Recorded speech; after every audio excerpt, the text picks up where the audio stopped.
What's the most amount of money you made in a single day so far in 2025? Multiple six figures. I would send out sometimes 3 emails a day, and those emails would generate 20 to 30K pure profit. People connect with people, you know? Even though AI is really good and looks real, you can't do some of the stuff that we're doing today with AI. Guys, I've got Chris Groves here with me from Leads Icon. Thank you for joining me. Yeah, man. Thank you for letting me join you in your suite. Yes. So we're here in Vegas at LeadsCon. We're gonna not just share who you are, how you got into the space. You're pretty like a low-key OG, but you're also super active, putting up some of the biggest numbers from anyone I know in lead gen and affiliate. And you're a master of your craft, which is creative specifically. Yeah, thank you. I'm not by myself, that's for sure. I have 2 amazing business partners, and I wouldn't be where I am without them. I think they have contributed so much to the success. And, you know, Manny, he's also very creative. And then Olivos, he's very analytical, media buying. So I think we really complement each other. And it's really allowed me to kind of open up more into my creative avenue and focus just on that instead of before where I was like doing creative, doing media buying and trying to just, you know, manage buyers, this and that. It's been kind of crazy to just kind of now focus onto one area, which I really enjoy. So what year did you start doing lead gen or affiliate marketing? So I got started back in 2015. And it was like the wild, wild west. And I got started, you know, I actually worked at a call center. 10 years ago, dude. 10 years ago, yeah. It's been 10 years. And it's crazy because at the time, you know, I was working in a call center, just doing tech support, like nothing high level. And I was just like looking for ways to make money online. So I was like, oh, affiliate marketing. Came across it, started doing research. And I was like, it sounded too good to be true because I was hearing that you could generate leads, opt-ins, and make money. And so I'm like, this doesn't make any sense. So I try it, you know, I don't have any money. So I'm like, okay, free traffic sources. And Facebook groups were kind of like becoming a big thing. So I was posting in Facebook groups, posting these forms and just, you know, writing simple copies, and people were opting in. And so I was like, oh, $30 a day, $40 a day. And I'm like, I'm not going to get paid out. This has to be a scam. It's too easy. It was really too easy. And then sure enough, you know, I get enough to reach the threshold and I get paid. And I'm like, no way, like this is insane. So my next thought was like, how do I scale this? And how can I scale it to where it's sustainable? And that's at the same time I started doing research into paid media, paid ads. And I started looking into Bing at the time. Bing pay-per-click was actually the first traffic source that I got into. Why Bing and not Google? Because Bing was cheaper. Bing was way cheaper. Everybody's talking. I did research. I'd have a lot of money. That was the thing. Not having a lot of money, I had to think outside the box. And so I was like, Bing is super cheap. And you know, you could see like keyword bids because they have tools where you can kind of see how much it would cost. Bing was like 1/3 of the cost or 1/4 of the cost of Google. And it converted too. And it converted. It's less traffic, less volume. Right. But there's still real people searching. You know, you have to understand there's still real people there. So it's not going to be like difference too much in quality. It's just like, you know, different. Same people, just a different platform. So it's like at the end of the day, started doing that. And then I got really into rent to own. So built out this funnel. There were some offers already built out on networks. And it just seemed like a great opportunity because I'm like, well, everybody needs like a home. Everybody wants to, you know, maybe better their lives. And so it was a hot offer too, because that's what the affiliate manager said at the network that I was in. I think it was back in, you know, Max Bounty days when I was running over there. And so we started running there and I was like, wow, this is crazy. So running paid ads, bid on some rent keywords. And I also looked for some long tail keywords because I saw that the bids were way lower. And before you know it, I was doing like 1,000 leads in paid traffic and spending maybe so cheap. I mean, the leads were like 30, 40 cents. Wow. So it was insane. What was the payout? Payout wasn't high. It was probably like, I want to say it was around $3.50 to $4 a lead. But it's 10x your money. What are you talking about? It was insane. Yeah, it was insane because like there's no competition at the end of the day. And then from there, I branched off to like Facebook ads. But dude, the ROI was insane. And I started building a list. And I got into like Aweber because I'm like, wow, these leads are so cheap. I want to build a list. And like I said, it was the Wild West. They weren't cracking down on affiliates. Wasn't really a big thing. So I built a list up to 1 million subscribers, probably in about a year, rent own. And I actually made more money emailing. So there's more money in data, which we're actually talking about this at this conference right now. There's more money in data because from that list, I would send out sometimes 3 emails a day. And those emails would generate 20 to 30K pure profit. Because I would, you know, after I got my list built enough. How old were you? Early 20s? So I would have been probably like 23 at the time, 23, 24. Dude, you were making like, just from the email, like $20,000 to $30,000 a day. Oh, it was insane. Pure profit. pure profit, generating probably 6,000 to 7,000 leads a day on the front end. But remember, as you're building the list, it gets bigger and bigger, and you can market different offers. You so can I pause ads and just freaking I kept the ads running, and then of course there was a point in time where Aweber shut me down, and that was like devastating because they didn't even give me my data. That was the horrible part because technically I violated their terms of service. Yep. And it was just like such a devastation. So I just kind of focused from there. I was like, man, data is so good. And also keep in mind too, email day, when I was doing email, this was actually before Gmail even had the primary and the updates tab. This was all inbox. So open rates back then were like 30, 40%, which is crazy. And once they changed to that, I remember they first made that change to the updates and the primary tab, the open rates dropped like a lot, down to like 7%. It's crazy, man. So it's just like easy money, 30% open, you have 1 million list. And I'd put like multiple links in there like, hey, do you need help with a personal loan? So that was kind of the offers I'd send on the back end because, I had a subprime audience. And so with the subprime audience, I want to send them stuff that's relevant to them. Credit repair, credit score check was a big one because what they did is they had like free, credit score, but it was like a trial. And so it cost the user it wouldn't cost them anything or $1 to submit. Credit card and then they'd pay like $30 on that. Oh man, that was like printing. Because I would tell people you need to check your credit before you get into like a rent-own home. Go here to check your credit, and you need to make sure. Yeah, go check your credit for free, and then you need to have a score over 640 or some type of qualifier. Then they would go through, and then it was just like printing. Like I know some of those drops was like just 10K on that offer, and I would mail 3 times a day, just hammer the list. What was your next big win and when? Probably right after that, I pivoted pretty much to, I didn't, after the list space and they cracked down, it started getting harder, email drop, the inboxing rates dropped a lot. So I didn't really just go back into email. So I really focused on what I saw really mattered, which is the creative. That's when it opened up my eyes because really kind of the big success to the platform is the creative. Because I noticed that anytime that the difference between a successful day and a not a successful day, minus the data part, was the creative. So I was early on, I was wow, there's a big difference when I run an ad that looks like this versus like this. And then I would start writing down the differences. Okay, is it because it has this? Is it because it has this? What's it showing? Is it the social proof? And this was a lot of this stuff didn't exist back, in this time era. There was a lot of people doing UGC. So I kind of got into other offers and I was like, I'm just going to make ads kind of showing, my before and afters of my bills using this program or showing the result. Very simple ads, stuff that probably wouldn't work, these days because you got to be way more creative than that. But that stuff worked really well back then. So I kind of put all my focus there. And once I realized that you dial in a certain formula to the creative, you can almost make anything work. And the user wants to see social proof, they want to see the results, and then you need a call to action. And that's kind of where these formulas came from. And so probably my biggest success is when I started using other people in my ads. One of my first ads that really took off was for refi. It was my grandma coming in the kitchen. She had no idea I was recording her. I was like, Grandma, come here. And she has a really old kitchen. And this was perfect for refi. I was like, hey, you can actually take money out of your home. We can get this kitchen redone for you. And then I show her the website. And she has no idea. She's like, oh, this is cool. She has no idea I'm even filming her. And we just put that up as an ad. And just that ad alone opened up my eyes to UGC because that produced between 90 to 100K rev a day with only 40, 50K spend. It was 100% ROI. For how long? And that lasted for about a month, that creative. Yeah, that lasted for, it was a month long. I didn't make any more because I was I wasn't in the mindset of, I need to just keep making more and more and more because stuff lasted a lot longer back then. It didn't burn out the way that it is now. Yeah, so I was like, whoa, this is crazy. One ad, I was I don't need to make any more. I'm happy doing 100K days, this ROI is insane. And then of course, I think what actually happened is we lost some Facebook accounts because, the compliance, they were really strict back then. And so from there, I kind of was I need to work on getting accounts and, working on more, different ideas and creatives and different offers. And that's kind of when I really branched out and, got into, I had another business partner at the time. And so he provided more of the accounts and the media buying. And, I just focused on creative. And that's it. I was like, you know what, you deal with the accounts, I'll deal with creative.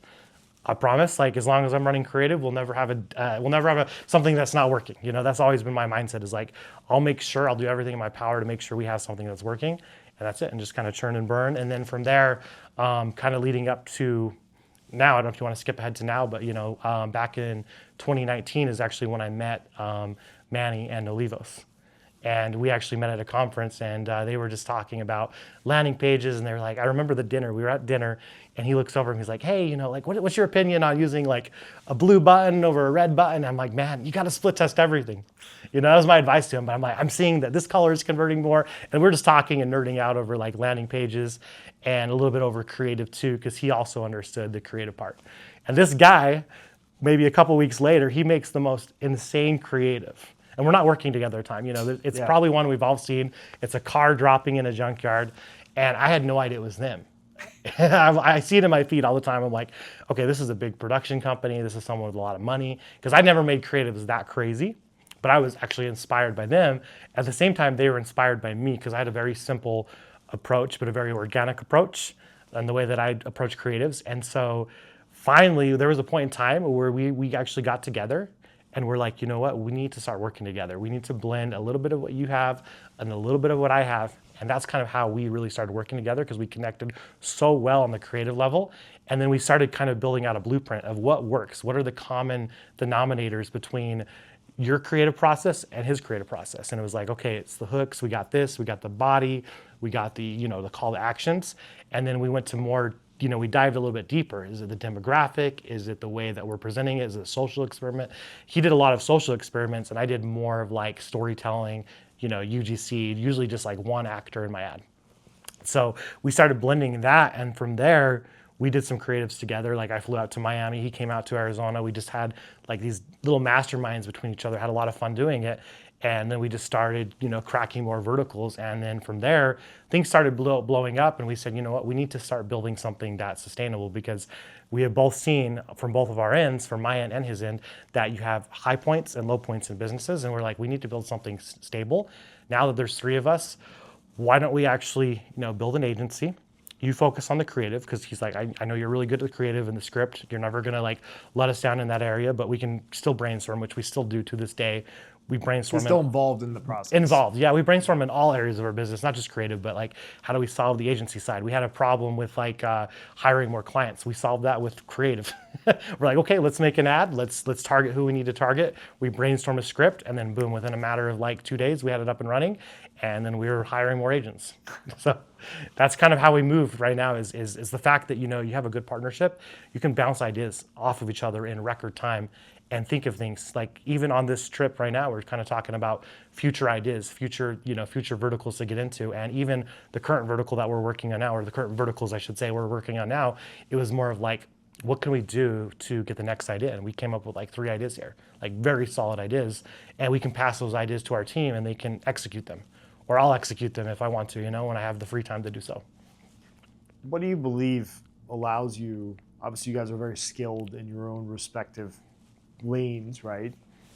What separates you from like the average affiliate today? I think like me as an individual is I focus so hard on the creative process. First of all, I love the creative process and I have a passion for it and I would do it for free. It's not even about the money for me. Yeah. When you and it's never been about the money for me. It's like I realized like picking up a camera, going out and shooting, it was like the most exciting thing. It's just fun, you know? It's like, wow, like I get to be creative and I don't do it for the money. And I think that's the thing is people get involved and they want to do it for the money. And if you approach it from that way, I don't think you're going to be successful. I think you have to approach it because it's just a passion. So it's a passion for me first. Like, okay, how do I come up with a story? It's almost like a game or a challenge at the same time. Like, I want to make like the next creative that's going to just smash or, you know, crush it. And if it doesn't, you know, it's a numbers game. Like, okay, I'm going to do it next time. So, you know, I don't look at it like this has to be the one. Like, I'll put the same amount of effort into every creative that I built. And sometimes I'll be surprised it's the one that I put the least amount of effort in that takes off. And that's usually, you know, the case more so. But I think it starts with a passion. And then just the drive to always like want to improve and come up with new ideas. And I wouldn't say that it's necessarily like, you know, you have your technical processes like development where it's more of like scientific, like, okay, if you do this plus this, you get this type of result. I think the creative process is so fun because you can have this plus this plus this plus this. And it's not even 3-dimensional. I think I always tell my producers it's 4-dimensional. You got to think in like 4D. You know, you create a creative and then like, how does this creative go from like, I'm looking at this to now I can build off of it in so many ways. And I think that's the part that's really exciting. It's like building a puzzle every time. So you get to use, you know, your mind. And, you know, I'm really inspired by people like Steve Jobs, of course, and Mr. Beast, because they're very creative people as well. and the way that they, have created their businesses. And if you think about it, some of the most successful businesses are built off of creative people. So out of your last 5 massive winners, would you say those have been modeled after something you found somewhere else on the internet? Or was it like the chain of thoughts and ideas that they birth from one another, if you know what I'm saying? It's probably about 50-50. So we get inspiration, but I've learned, you don't always want to do exactly the same way. You always want to add your own unique spin to it. And let me rephrase that. So when I say like other examples, like what we do is we'll look on TikTok for stuff that's completely unrelated to what we're running, because we're looking at a thing that catches our attention, because I think that's half the battle with a good creative is just what grabs the lizard brain in the back of your mind. So that when I ask that question, I mean, are you looking at other unrelated categories for creative formats? 100%. I think that's important, because at the end of the day, everybody like online is technically just getting ideas from each other, right? Like, innovating is really hard because almost everything has been done, but you can still innovate, of course, within your own creative space. But absolutely, I'll go through TikTok. I love TikTok as my platform to get ideas. I don't really use Facebook or YouTube too much. I'm just scrolling on TikTok, and if I see something that catches my mind, I'm like thinking, how can I spin this into this type of angle? How can I spin into that? And then sometimes a lot of the angles that do hit are where I'm out actually shooting that idea, and I think of something else as I'm doing it. 100%. That's the biggest thing for me, is I'm out there, I'm like, oh, this is cool. But in the process of it, I'm like, wait, if I do it this way, I know it's not like what I came here to do, but those are the ones that actually have the most impact, is because you're there in person, you have a good feel for it, a good feel for the environment, a good feel for who you're working with. You get in the flow. You get in the flow, yeah, your flow completely changes. Like, I thought it was gonna come out this way, and now it comes out this way, and those are the ones that actually probably hit. We had this experience in when we were in Miami shooting, like what we were talking about before. Yeah. Dude, I was like, at one point I was like, yo, let me just get the camera. While we were filming with actors and stuff, and they were doing their thing, I literally just whipped out my phone. That was actually one of the better performers from like a CPL standpoint. Wow. Than with the actor. So because you want to know why I can answer that question, because you get it. You get the psychology and the that this is marketing at the end of the day too, because it's not just like, it's not just what you say, but it's how you say it. It's how you present or pitch the product. Like, the script is very important too. So you have to have all those little elements, especially the verticals that you're in. Like, I think the script is probably the most important thing. Yeah. After the hook, you still got to get people's attention. Don't get me wrong. I think the hook, by bar none, is the most important thing. That variable always is going to be the same. Like, you have to grab attention before you can pitch. But your hook, still has to be obviously related. If you're going for, if you're going for like something that's very niche, I feel like you need to call it the audience you want. You don't want to just like bring in. It's kind of like going fishing. You don't want to just cast out like this big net and bring in everybody when you really only need someone that's like, you're only looking for one type of fish. So walk me through the data standpoint, because a lot of people listening probably buy media, they run ads, maybe they make their own creatives, maybe they don't, but they all definitely look at data, right? Yeah. If they're listening to this point, for sure. So from a data standpoint, like, talk to me, if you were to throw up a creative test right now, however you chop it up, and there's a winner, and a disproportional winner in there against everything else, what does, like, pick whatever vertical baseline numbers you need for this in your head. You don't need to say it. Like CPC, link CTR, if CPM is relevant in this case.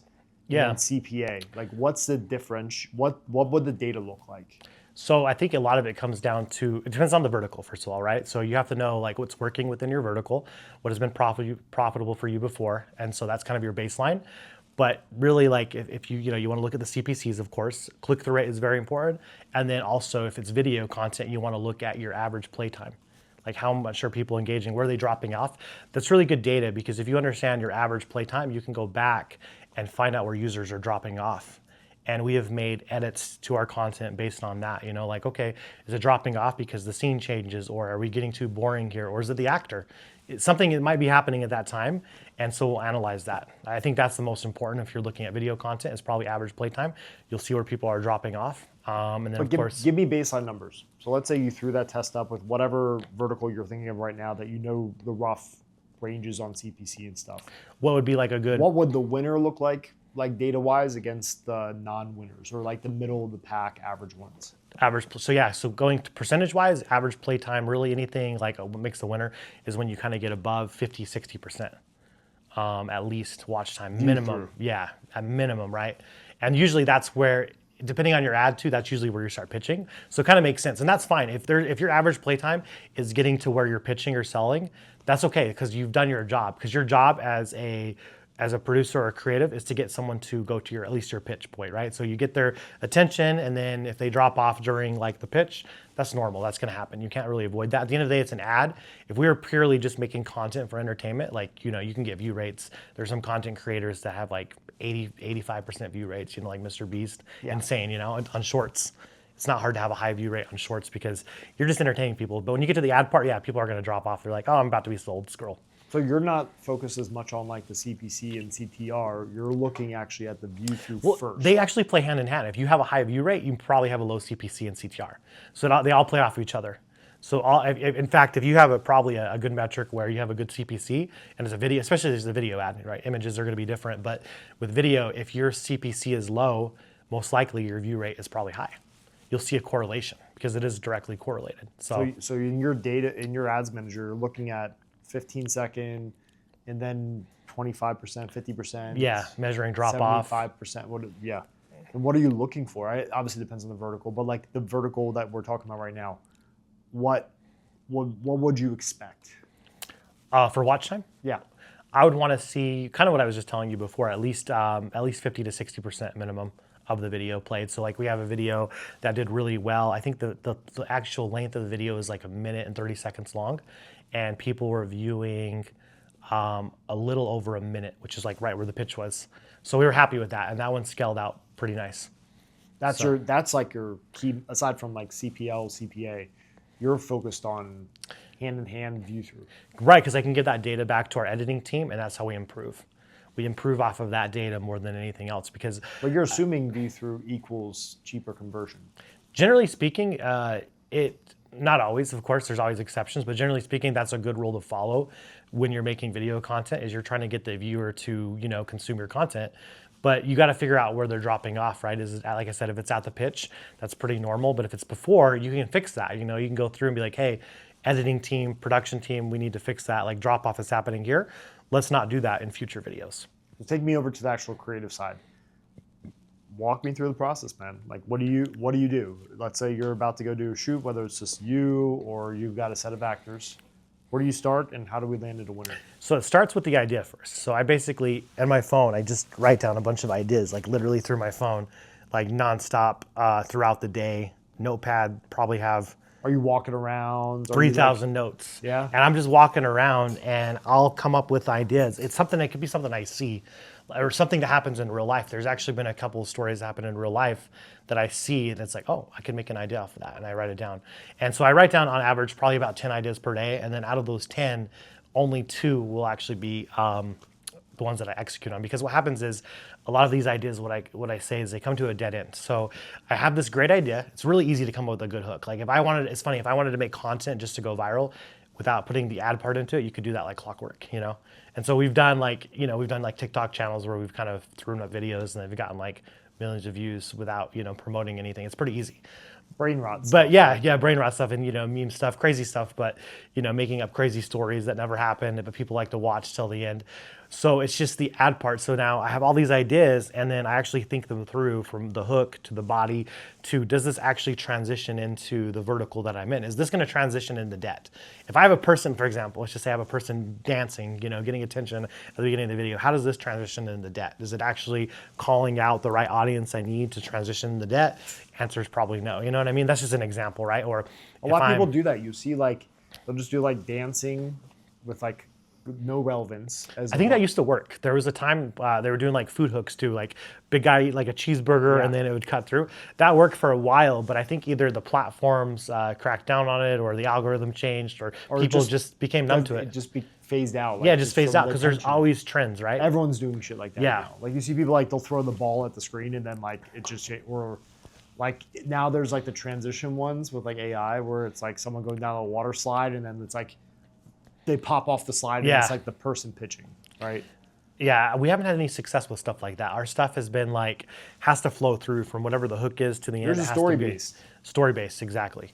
More so story-based, exactly. Like you're saying, like the storytelling element, but has to make sense and it has to gradually go into whatever vertical we're trying to go into. And depending on the vertical too, we look at verticals as like, is it a niche-based vertical or is it a broad vertical? Like something broad, like ACA. ACA is considered a little more broad. You're still trying to reach people that make under 50K a year, but that is a pretty big percentage of the population. It's a majority of the US. Or auto insurance is a very big population. Everybody who has a car. Almost everyone drives a car. Then you talk about stuff like legal or roofing or home improvement or bathroom remodel. You're getting very specific because you're not just looking for homeowners, but you're also looking for a homeowner that wants to remodel their bathroom. So if you actually look at it as a big umbrella, here's all my audience. Okay, homeowner, I just cut out like half my audience or more. That's a homeowner. Now I'm looking for people that want to remodel their bathroom. Subsect. So your section gets smaller and smaller. The same thing I think is with like legal or a lot of other verticals that are very specific. So it's like, understanding that your hook is going to change a lot. The way that you build out your creative is not going to be the same. And so we understand that and we tell that to our team, like, you need to build your creative, but still make it engaging. And you can still build a story around that, something that happens. And we'll kind of build a story. I'll come up with an idea, start with the flow from the beginning, and then take my user through. To the middle is usually kind of the benefits, especially on niche specific stuff. You want to basically go hook to, hey, here's what my program offers. Here are the benefits. Call to action. Why should you use this? You should use this before you get a bathroom remodel requote because it's going to save you money, but only use this website, stuff like that. So you want to really walk the, end user through the journey of that more so than coming up with like a crazy story that would just attract the wrong people, right? Because if you just did something like, I don't know, eating food for your hook, you're going to bring in just a massive amount of audience that has nothing to do with what, with a bathroom remodel or a window remodel, So once you've drafted that, you have your 2 out of 10, as an example, winning concepts. You script it out where it makes sense. Yeah. Then what do you do? I'll script it out. So kind of my ideas, scripts aren't usually like word for word. It's more of like, here are my hook ideas or here's a general idea. And some of our team members on our production have gotten better, so they understand like how to translate the scripts a little bit better. Before I kind of do like line by line, word by script by script, how it should be said exactly, and then still make it very natural and authentic. But then I'll pass it over to our production team. They'll review it, but I do calls with them too because that's a big part of it. Because there's so much you can do through like writing. I actually get on the phone with them and we do like brainstorming sessions, and then usually the brainstorming sessions are the best because our producers are actually pretty creative in their own outlet. And so it's nice to be able to bounce ideas off of them, and they'll actually come up with sometimes ideas better than what I had, which I love. And we challenge each other that way too. So it's like, I have this idea, this is my initial idea, but they'll add like something that happens to make the video more engaging. Like, here's the original idea, and they'll say like, ooh, what if we had the person do this? And what if it happened at this location? So you start layering to your idea. So your idea started here and then it kind of expanded to here, and usually it's stronger because you've got to brainstorm with other creative people. So I think it's important. So that's kind of how we want to structure our team, is have multiple creative people that bounce ideas. And so now our creative team, they actually did a call today by themselves, even without me, which I'm really excited. So they'll brainstorm and they'll meet a couple times throughout the week, just the production team, and they'll also meet with the editors as well. And they'll brainstorm and they really try to figure out how they can all come together and collaborate and make the idea better. But it's good because now that they all understand the idea, they can execute a little bit better. And we're going to keep refining the process because this is something we just started doing more recently. Before, everything was kind of through, we use Discord, which is basically like Slack to communicate. So we're like going through Discord and, sending messages, sending ideas. That's smart, actually. Yeah, it makes sense. So now we're actually having them go on, calls, because there's way more productivity in a call than there is through like just text. Because, sometimes when I get excited about the idea, I can pitch an idea to you like, hey, like, let's do an ad like this. Or I can be like, dude, we got to do an ad like this, the energy and how you present it, they feel that energy. So we did a creative mastermind too, which was kind of the concept behind. Saw the. Yeah. That was just recently, like less than a month ago, we did that. And we got together, we got all our producers, flew them out. We had some from Arizona, we had some in Miami. We got a bunch of actors, actresses, and it was just like a private internal event. And the idea there was everyone had access to talent. We had different costumes, we had different ideas. We came up with storyboards, and everybody was just like bouncing ideas off each other. And it was just so productive. And by the end of it, I feel like everyone really did like level up, because when you're surrounded by other creative people, every idea, it's funny, every idea that got presented, no matter if it was from me or someone else, it started here and it got even better because we would just add stuff to it, like, oh, do this, try this, just from all our experience of what we've seen that worked, and just having a creative background, you just build off of that.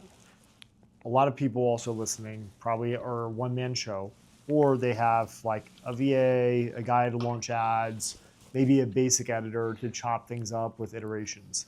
How can they, without having to like hire a full production team, how can they make badass creatives to build that capital to reinvest it later? I would say, first of all, focus on the script. If you're just relying like on editing, start with a script. And obviously you should look and get inspiration from other viral videos that aren't necessarily ads, kind of like what you were saying before. And, maybe focus on those hooks. Do those hooks tie into what you're promoting? But yeah, I think you got to focus on the script first. And then, I know some people are using like AI, and, if they're crossing the gray, using celebrity angles, we know that works. And you have to ask yourself too, it's also understanding like celebrity angles of course are going to work because people think that it's an authority figure. People look up to whatever celebrity you're using, so of course it's going to convert. There's not a challenge in that. You can make celebrity angles all day long. Right. Challenge yourself by trying to take that out of the equation, build something with just like AI or a script. And if you can get that to work, that's how you've really mastered either your copywriting or your script writing process too. Do you find that AI influencers are working for you internally, or is it still more extensive production? We don't do a lot of AI stuff. We'll test it. Sometimes we'll test like an AI video, but as soon as we see like potential in that script, we'll go and make it UGC ASAP. Why? Just because we know it's going to work better. Like the AI stuff, I think people are, I think if you start with UGC first and then go to AI, that's good. Like start it with a UGC hook and then go to AI, because people connect with people, even though AI is really good and it looks real, you can't do some of the stuff that we're doing with AI. Your style is so unique. Yeah. And that's what I love, because it's hard to replicate. Because, you can't go out and tell AI, hey, make a prompt doing this, because we do some crazy stuff. Like you can't tell AI to make a prompt dropping a car. And if AI does it, it's going to look fake. It's going to look cinematic. Yeah, it's not going to look like it was too actually early. Yeah. But maybe in 6 months, maybe not. Maybe 6 months, maybe too soon, but maybe in a year, 2 years, possibly.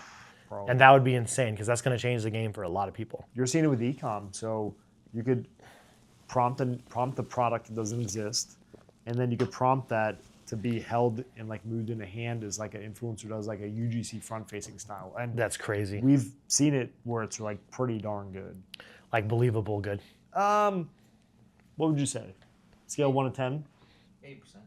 80%, man. If that's coming from a video guy, that's pretty good. That's not bad, and that's like a newer form of AI usage. Give that. I would say you want to say on AI trends, like our team is very UGC focused, but I think one of the things I want to do is make sure we don't fall behind at all in AI and use it to its potential. And I think AI could be like a good starting point to carry the script over to like a real life idea. You know what I mean? But I think it's crazy that all the stuff that AI is coming out, it's a great way to test concepts, come up with ideas. I like that come idea, up with scripts. Actually. Yeah, because we're still going through the learning curve of working with actors and actresses. Yeah. It's not easy. No, it's not. And a lot of the ideas and scripts I write, believe it or not, are not even influenced by like ChatGPT or AI. I just write them just based off of my experience and knowledge and what's worked. Well, you kind of know what works. Like your gut, your intuition. But I know that AI is so important. So sometimes if I'm looking for like synonyms of that hook or, iterations of that hook, then I'll use AI in that sense. But a lot of times AI will spit out something that sounds a little bit too salesy, and then, I'll have to prompt it again. But I just kind of know like the language that I have to speak to that works just from kind of the experience more than anything. Like I know that it all kind of carries over. You get really good at this, like you understand this process. It's like, okay, when I go into this vertical, I already know I'm going to say the same thing, but it's now applying to, I'm going to pitch in a very similar way, but pitch to the demographic or the audience I'm reaching. Like if, hey, if you're a homeowner, make sure you do this, this, and this, it's like step 1, step 2, step 3, break it down very simple, but the simple part stays the same. The way you break it down, doesn't matter who you're talking to, break it down super simple. When it comes to media buying, obviously creative is more or less everything with a good offer. Yeah. What is your process today? Do you just go chat, you throw it into like one CBO with one ad set and you just see what spends and works? Or what's a rough strategy there? So our media buyers, they all have different accounts and different campaigns, and they usually do, from what I know, they have different strategies, but most of them just do one campaign, one ad set, one ad. But like I said, there's probably some that do multiple ad sets. I don't do a lot on the media buying side, but yeah, it's truly powered by the creative. But I will say that certain accounts do perform differently. Not all accounts perform the same. 100%. Not all fan pages perform the same. There's different performance. So the key is when you have a creative, we launch it across everything we have on our media buying side, from accounts to fan pages. And if we can get to stick at least in one area, or you'll notice the performance varies from account to account. And what works for one media buyer may not work for another, but we have so many variations in content. I mean, right now we're doing unique pieces of content. It's probably it ranges probably like 50 to 70 unique, but we make edited versions of that. So like that 50 to 70 unique pieces of content gets edited to now, 300 or 400, and we do that per week, or we've kind of like refined our editing process, and now we really want to focus on the quality. So we're trying to get our editors focus more on quality than quantity. There's some teams I know that focus just on quantity, like, hey, we're going to put out It is a numbers game to some extent, right? It still is, yeah. Absolutely. Even with our stuff, I think we have a pretty good hit rate just because our content is a little bit different. But yeah, I mean, it's not like before where you could just launch, like, no joke, like back in probably 2016, 2017, like every creative I did was boom, boom, boom, boom, just hit, because it's just like no competition. And it was just as simple as like showing a result or a bill, and people are like, I want to try this. Wow, I can lower my car insurance, because they haven't seen it before, because what these big brands were doing, like, Geico and these big companies, is they were running a very stock looking image that's like with their little lizard on it, and just say, hey, check for a new rate. And people are like, it doesn't feel real. It's an extension of these commercials that they use on TV. Yeah. So though, versus that's what you're competing against. You're competing against that versus here's a real person holding a bill saying, hey, I just did this. This was like my angle. Hey, I just did this, guys. I'm paying like $30 for auto insurance right now. You guys have to try this. Like, I didn't think it was going to work at first, but hey, I'll put it below and you can try it too. And then people are like, oh, that's like a real person doing this. That's how they feel. So when they saw that, they're like, wow, this is a real person, real result. That concept still translates to today. It's just that you have to do it a little bit differently. You can't just go like direct, you have to have some type of social proof, whether it's a social interview. Maybe you help someone on the streets with their, get out of debt, for example. Maybe you're trying to help someone with the debt relief. Hey, do you have more than 20K in debt? And you do a social interview like, yeah, it's been really tough. I've been struggling and I haven't been able to pay my bills on time because of this. Hey, I got something that can help you out. Would you want to get out of debt if you could? I feel like I'm closing my eyes. I'm watching one of your videos. Yeah. Right now. It's like, I can help you with that, like you can get out of debt. So like, just, you have your phone on you, let me help you through. I'll walk you through the process. And then you help the user and it feels very real. Like that is so much better than just. It's like a little cheesy, but it's actually not, Like, yeah. I mean, maybe it's because we think we know what's happening because we're like, advertising. But the most end users don't, right? And also, if you're an end user, think about this. Put yourself in their shoes. If you're an end user who is in debt and you get targeted by this, you're actually thinking of it as a solution, not an ad. Like, this is a solution to my problem. I have debt. Like, why wouldn't I use this? And it seems authentic, right? If you can make sure that you execute right and it's authentic, you're going to trust that more than like some debt relief company running an image of like, hey, do you have more than 20K in debt? Click here, and it looks too stock and no one responds to that. No one wants to buy it. If it's produced, especially online, like, it doesn't feel real. If you think about like all these, social media influencers and what they've done and the way that they build brands. I mean, you look at Mr. Beast, who's built, Feastables, the way he's promoted his product is really interesting. He'll go to the store, social experiment, and he's like, hey, the next person that buys one of my bars, I'm going to give them $10,000. That incentivizes a bunch of kids to tell their parents, hey, we got to go buy a bar because Mr. Beast might be at the store waiting to give us $10,000. They actually think, it's funny because I have kids, so I know they actually think that he's going to be waiting at the store for them. Amazing. And then you go and buy the chocolate, and then you're out, $5-6, whatever it costs. And yeah, it's genius. You got a happy kid. Got a happy kid. Logan Paul does the same thing with Prime Energy. Markets a little bit differently. Like, it's insane. They've taken their platforms and they build brands. And that's what we did too. If you think about it, when we built our agency, we've taken our marketing platform experience and now we're building an actual brand behind it. Have you thought about doing it the other way, like building the audience and then sort of monetize, like playing a long game with this stuff? Or do you want to stay heavy focused in the way you do it now? Yeah, so that's a good question. Like, we've thought about like, okay, do we start, like, we could build an audience on Instagram or an influence, or we could stick to the paid ads. That's a lot of work too, though. It's a lot of work. If you want to build up an audience, they say that it's always like your first 10,000 or 20,000 subscribers are the hardest. It gets easier. It's a snowball effect. So if you get to, on your channel, the moment you get to like, you cross 200,000 subscribers, it just snowballs. Like, your videos get better, your content is able to find a better audience. It's a long game. And it's hard now too to build that because actually followers, believe it or not, unless you're already someone established like Mr. Beast or Logan Paul, followers actually are becoming a vanity metric. So what's happening right now is that you have all these influencers, and I've seen influencers that have 1 million followers, 2 million followers, and they don't make hardly anything.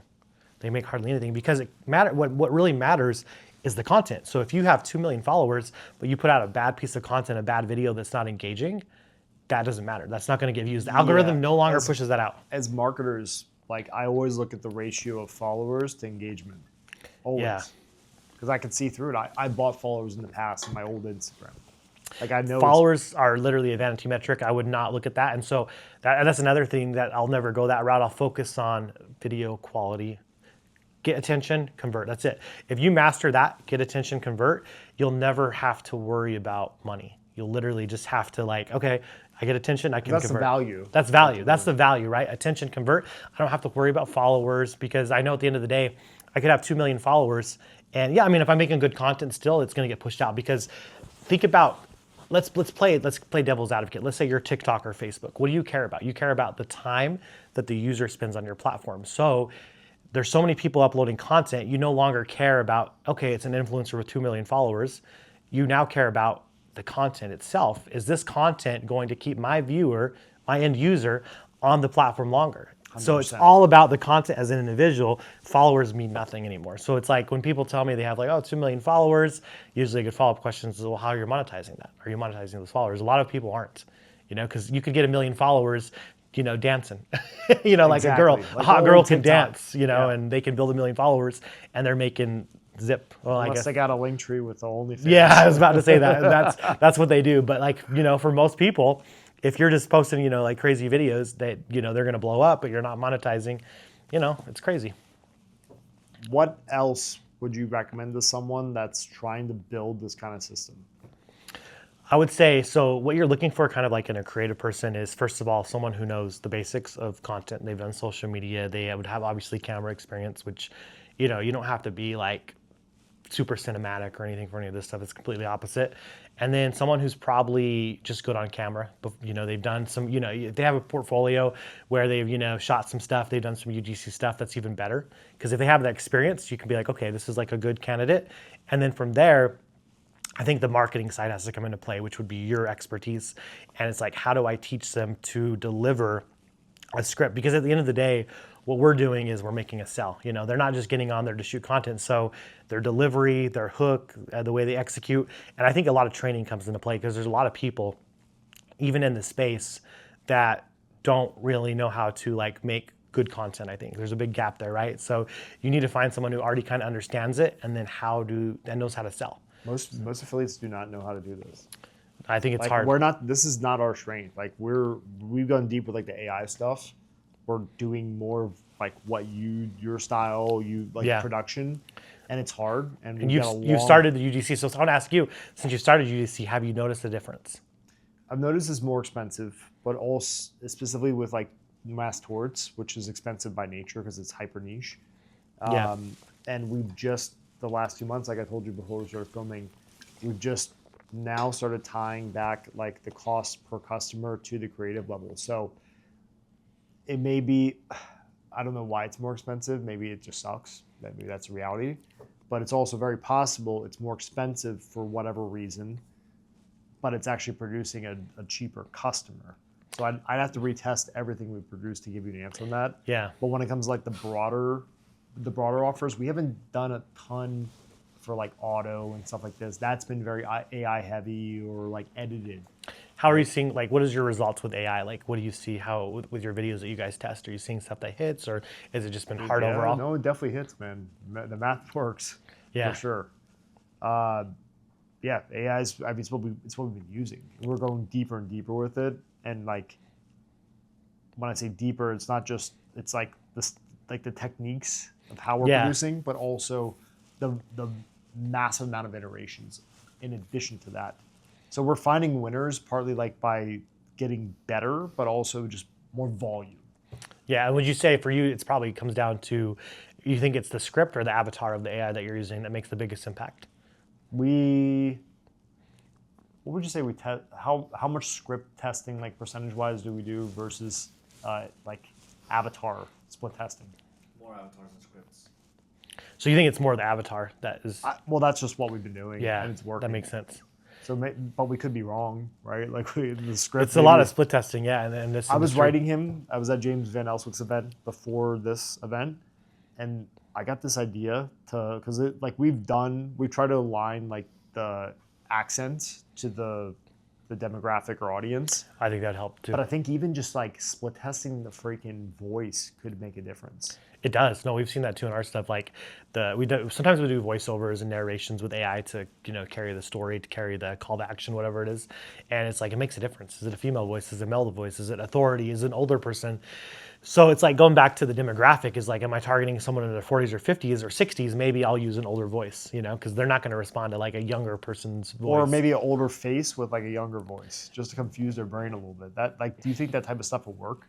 The weird. It could be a double-edged sword. It could be to where it's like, oh, this is now fake. It loses that authenticity. Right. Or it could be, yeah. It's so outrageous. That's what I'm saying. It's not scientific. The creative process really is not scientific. It's more of like, you split test. There's split testing elements in it, but a lot of it is just like, you understand that, yes, you do have, I guess it's scientific and to the point to where you have your hook, you have your body, and then you have your call to action, right? You have the format, right? But within those realms or within those, in those boxes, rules. There's no rules. Like, how do I build my hook? What's a good hook? Is it a good hook? And is it a good hook, but is it a good hook for the wrong audience, right? Because if you, going back to like something legal, if your hook is like, has nuts, oh my gosh, look at that dog, like you just completely, got, lost your audience or something. What would you say the levers are in order within the creative? Not like the offer, not the bridge. So script is number one lever, would you say? Yeah, I would say probably, idea first. The overall idea, which I guess script is kind of incorporated in the idea, right? Because idea and script go hand in hand. An idea, for example, let me give you an idea. Let me give you an example of that, what I mean by that. So an idea could be like, am I doing a social experiment or am I doing a talking head, right? Those are two different ways. And then from there, it's the script, because your delivery on a, let's say a social experiment is going to be different than the delivery on a talking head, right? Because are you talking in third person or first person? There's a difference. Usually talking head, you're talking in first person, unless you're telling a story of something that happened to someone else. And then with the social interview, that is more of like, you're talking to someone else. It's like an interview, kind of like how we're going back and forth right now. So the delivery is different, right? Like if I was to be doing a video by myself, it would be super weird for me to look over this way, like a podcast. So I think, first of all, it's like the idea, what's the style of video, and then from there, it's the script. So idea first and then script. And then from there, it's probably like, okay, what demographic am I going to use? So you have to think about the vertical. What about hooks? Wouldn't hooks be next? Well, yes, of course. Would that be the icing on the cake? There's leverage, but that's like yeah, because I think you have to understand the vertical you're in first, and then hooks obviously is the most important, right? Because that's going to be, but you want to make sure your demographic. For example, let's talk about Medicare. You're not going to put someone who's 25 years old to be like Medicare, Right. It's going to be weird if they're like, I just did this, and it's like, no, you didn't. You're 25. For my grandma. Yeah, unless you change the perspective of your script. The angle, right? Yeah. You'd have to do it that way. You couldn't be like, I just did this. But typically, we've seen like, and that type of stuff, older people work really well. And then from there, yes, it's the hook. So what happens within that first 3 to 5 seconds, that is going to get the user's attention and then draw them in. And then you have to ask yourself, am I in a broad vertical or am I in a niche specific vertical? So does my hook need to be super targeted, or does my hook need to be, or can I go broad? Because that changes too, right? Like if I'm in bathroom remodel versus if I'm in debt relief or auto insurance or ACA, my hook is now going to change a lot too. So you have to kind of play within that formula as well. And then from there, you have to also know, okay, like what are some strong hooks? And then from there, I usually do 3 to 5, because you still want to come up with like 3 to 5 hooks, whether you're changing the verbal or the visual. That's 2 ways you can change your hooks, is verbal or visually. And definitely, you don't have to necessarily do both. That's why, there's so many like layers to this. Like if I change the verbal hook to the visual location, that could be a lot of work. So if I'm at one location already, then I just change out the verbal part of the hook, as far as what's being said in the first 3 to 5 seconds that I think is going to grab someone's attention. And of course, keeping in mind, depending on the vertical that I'm in, is going to be the type of hook that I'm going to use. Is it niche specific or is it broad? And then from there, after I have the hook, it's more of like building either off of a story or going more into the benefits of why they should be using that program. You know, like if you're not doing this, you're probably getting ripped off. Like this is an example, right? Like you're getting ripped off if you haven't checked this out. Go to this website first, and then you start, selling, and then at the end you have your call to action. Like all you got to do is just put your zip code in, and it should work for you too, as long as you're looking for a bathroom remodel. So stuff like that. Guys, he literally just gave you the playbook to do almost $500,000 a day. What else would you like to leave people with? I would say in regards to just building a business, like build it now, build something long term. I think is the best thing we did is taking like our knowledge and the creative process and building something long term. Don't wait, because this is only going to get harder. There are going to be more expensive. Yeah, just wait until actual people who've built successful YouTube channels and influencers come into this space, because they're going to crush. They're going to crush a lot of the affiliates that aren't doing this already. So learn it now and then build something long term, because it's going to only get harder. Costs are only getting, and I've seen it since I've started within 2015. Costs have gotten way higher. It's gotten way harder. It's a lot harder to find winning stuff, and it's only going to keep getting harder. So you want to probably build something long term. You probably have like 2 to 3 years to build something long term before it's really saturated. And unless you really know how to stand out, you're kind of cooked, I feel like. Cool. That's my advice. Guys. Bro, how can people learn more about you and find you? Instagram, I think is fine. Yeah, I'm pretty low key, like you said. I don't post too much, but yeah. But you're actively in the game. You're not just like some guys check out, man. Yeah, exactly. Well, I appreciate it, man. Thank you again. Thank you. Appreciate it. See you guys next time. See you guys.